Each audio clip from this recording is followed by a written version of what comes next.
उर्फी जावेद का जन्म 15 अक्टूबर 1997 को यूपी लखनऊ में हुआ था। उर्फी की 3 बहनें और एक छोटा भाई है।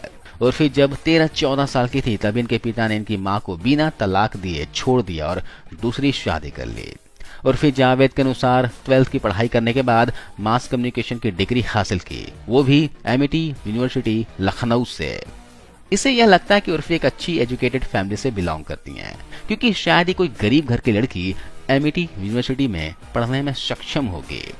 लेकिन सच बताऊं, उर्फी के हाव भाव, बोलचाल की भाषा को सुनकर, उसके पहनावे को देखकर नहीं लगता कि वो 5वीं भी पास की हो। खैर, उर्फी का कहना है कि उन्हें अपनी फैमिली से कोई सपोर्ट नहीं मिला, वो अपनी फैमिली से तंग आ चुकी थी।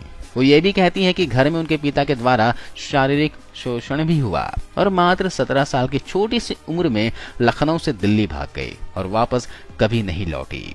अब यहाँ यह बात गलत साबित होता है कि इन्होंने लखनऊ की एमिटी से मास कम्युनिकेशन की पढ़ाई की है। उर्फी के अनुसार वो दिल्ली आकर मॉडलिंग में ट्राई करने लगी थी। फिर इन्होंने ग्रेजुएशन कब किया और कहाँ से किया, और 17 की उम्र में कोई ग्रेजुएट नहीं होता, इतना तो हमें अच्छे से पता है। खैर, दिल्ली जाकर इन्होंने मॉडलिंग में कुछ छोटे मोटे असाइनमेंट किए, लेकिन वो कुछ खास नहीं थे। गुजारा भी चलाना मुश्किल हो गया था। जब दिल्ली में दाल नहीं गली तो मुंबई आ गई।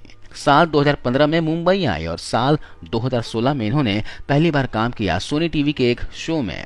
उस शो का नाम था बड़े भैया की दुल्हनिया। इसमें उर्फी का एक छोटा सा रोल था। इसके बाद एक कसौटी जिंदगी की और बेपनाह सीरियल में दिखाई दी। 2020 में यह रिश्ता क्या कहलाता है में शिवानी भाटिया के रोल में नजर आई। उर्फी ने अपने 5 साल के करियर में 10 टीवी शोज में छोटे मोटे काम किए, सभी में इनके साइड रोल थे। इसके बाद उर्फी को समझ में आ गया था कि एक्टिंग मेरे बस की बात नहीं है। उसने मान लिया कि एक्टिंग से उसका दूर दूर का नाता नहीं है। फिर इन्होंने वही रास्ता अपनाया जो हर फ्लॉप एक्ट्रेस अपनाती हैं, लेकिन इनका रास्ता थोड़ा हटके था। उर्फी ने पहले तो लोगों का अटेंशन पाने के लिए अपने कपड़ों के साइज को छोटा किया और रोज रोज ऐसे बेहुदा कपड़े पहनकर बाहर निकलती जिस पर लोगों का ध्यान जाना ही था, और यही उर्फी चाहती भी थी। कभी ऐसे कपड़ों में एयरपोर्ट पहुंच जाती तो कभी किसी पार्टी में चली जाती। पेपराजी दौड़े दौड़े उर्फी की तरफ आते और उसका फोटो लेते। वीक में 4 दिन एयरपोर्ट तो जाना पक्का है, लेकिन वहां से वो जाती कहाँ है किसी को पता नहीं। जहाँ कुछ इनको पसंद करते हैं तो कुछ लोग इनकी इस हरकत पर नाराज होते हैं, क्योंकि इनके कपड़े का डिजाइन बहुत ही बेहुदा होता है। आज के समय में फैशन के नाम पर इन्होंने जो कारनामा किया हुआ है उसकी वजह से चारों तरफ तहलका मचा हुआ है।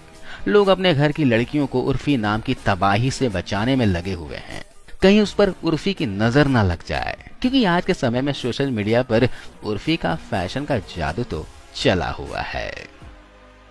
इसके अलावा उर्फी अपने उटपटांग हरकतों की वजह से आए दिन विवादों में घिरी रहती हैं। कभी कोई इन्हें देश को बदनाम करने का आरोप लगाता है तो कोई इन पर अश्लीलता फैलाने का आरोप लगाकर FIR कर देता है, तो कोई इन पर भद्दे कमेंट करता है।